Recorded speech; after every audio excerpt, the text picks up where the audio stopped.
কথা হচ্ছে আমাদের দেশত কিন্তু চোর ডাকাত সুদখোর ঘুষখোর দুর্নীতিবাজ এগুলোর কিন্তু অভাব নাই। হঠাৎ করে আমার একথা করার কিন্তু বিশেষ কারণও আছে। আজকে আমি আমার এই বন্ধুটাকে সাথে করে নিয়ে কলেজে যাইতেছি, যে কলেজ থেকে আমার প্রবেশপত্র মার্কশিট আর সার্টিফিকেট তোলার নাকবি। এই কলেজে আমি 2 বছর হয় পড়তেছি, আর কলেজের সম্বন্ধে আমার কিন্তু খুবই ধারণা আছে যে এই কলেজ কিন্তু আজকে আনা আমাকে লাড়াচাড়া দিবি। যাওয়ার সময় আমি ভয়ে পাইছিলাম যে কলেজে যা দুর্নীতি শিকার হতে হয় নাকি। যাই হোক, ভয় পেলে চলবে না, আমার কলেজে জানা নাকবে, কারণ আমার কাগজপাতির দরকার। অনার্সে ভর্তি হওয়ার জন্য আমাকে তো মার্কশিট আর প্রশংসাপত্র নেওয়াই নাকবে। এগুলো কাগজ ছাড়া যদি অনার্সে ভর্তি হয়ে গেল হয় তাহলে কিন্তু আমি আর কলেজত গেলাম না হয়। ওগুলো কাগজ ওইটি পয়সা খুশি নষ্ট হয়ে গেল হয়, তারপরেও কিন্তু আমি তুললাম না হয়। কিন্তু আমার দরকার, আমাকে তো তোলাই নাকবি। এখন আমি আমার কলেজের ঠিক গেটের সামনেই আছি। গেটের নাম দেখে হয়তো বুঝতে পারছেন যে আমার কলেজের নাম কি, সাদুল্লাপুর সরকারি কলেজ। এটাই আমার কলেজ। কলেজটা গাইবান্ধা জেলার সাদুল্লাপুর থানায় অবস্থিত।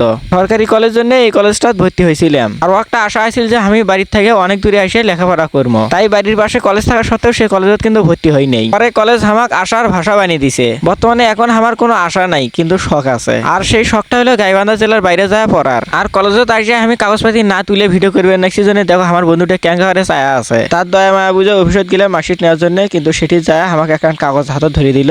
আর সেই কাগজখান হলো টাকা জমা দেওয়ার রিসিপ্ট। মার্কশিট বাবদ কলেজের নামে ব্যাংকত 150 টাকা দেওয়ার নাকবি। আমি এবারে ব্যাংকত যায় 150 টাকা ঠিকই দিয়ে আসলাম। এ পর্যন্ত সবকিছুই ঠিক ছিল, কিন্তু মেজাজটা খারাপ হয়েছে এরপর থেকে। প্রশংসাপত্র এখানে লেখা হয়ে যাওয়ার পর সেই লেখক আমাকে দিছে যে বাবা চা খাওয়ার টাকা দাও। ক্যাঙ্কাটার আগে প্রশংসাপত্রের জন্য তো 150 টাকা ব্যাংকত দিয়েই আসলাম, আর চা খাওয়ার জন্য তো সরকার তাকে বেতন দিতেইছে। তাই আমার ট্রেন চা খাওয়ার টাকা চাবি কিসের জন্য? তাই আমাকে কয় বাড়াবাড়ি করেন না, 50 টাকা দিলেই হবি। যাই হোক, বাড়াবাড়ি না করে মানে নিলাম। তারপর কলেজত ভর্তির সময় এসএসসির মার্কশিট আর প্রশংসাপত্র জমা দিয়েছিলাম, তাক তোলার জন্য দরখাস্ত লিখলাম। সেই দরখাস্ত প্রিন্সিপালের কাছে সাইন করে নেওয়ার জন্য একটা বুড়েক বলে দেওয়ার নাকবে, সেই বুড়েক দিলাম। সেই বুড়ে ফির সাইন করে নেওয়ার জন্য ফির আমার ট্রেন চা খাওয়ার টাকা চায়। ক্যাঙ্কাটা না গায়ে আনা সাইন করে নিয়ে আসবে, তার জন্য বলে টাকা দেওয়ার নাকবি। চিপের তো পড়ছে, কি আর করা, টাকা টুকেট দিয়ে আমি কাগজগুলো তুলে নিলাম। আমার কাগজ আমি নিলাম, তাও টাকা দেওয়ার লাগলো। তারপর প্রশংসাপত্রকে নিবে গেছি, তা তো আমাকে 50 টাকা দেওয়ার লাগছে। শেষবারে সার্টিফিকেটের পালা, ইয়াল্লা এটি তো আর কোনো কথাই নাই। ডাইরেক্ট চা খাওয়ার জন্য 100 টাকা চা বসে আছে। আমি খালি ভাবি আর 100 টাকা দিয়ে চা কোন হোটেলত যা খাইবে,